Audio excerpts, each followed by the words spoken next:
আলিফ কিন্তু 2024 সালে ওর নানার বাড়ি গিয়েছিল আর 2025 সালে দাদার বাড়ি চলে আসছে। আর এখন এসে এই তো মাদ্রাসায় যাওয়া শুরু করে দিয়েছে। 2025 সালের আজকে প্রথম দিন ছিল আলিফের মাদ্রাসায়। তো এর আগে আরেক দিন গিয়ে রেজাল্ট নিয়ে আসছে। আর আজকে ক্লাস 1-এ ওর প্রথম ক্লাস হবে। তো আজকে ওকে ভর্তি করে দেব এবং নতুন বই নিয়ে দেব।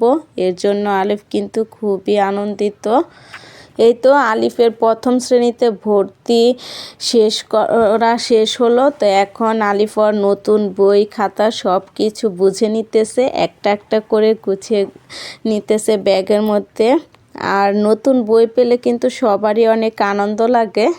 সবাই আমার বাবাটার জন্য অনেক অনেক দোয়া করবেন যেন আমার বাবাটা ভালোভাবে পড়ালেখা করতে পারে এবং সুস্থ সবল থাকে।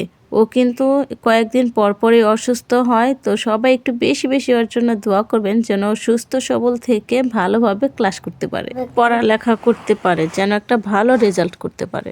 আজকের ভিডিওটা আমার এ পর্যন্তই। সবাই ভালো থাকবেন, সুস্থ থাকবেন।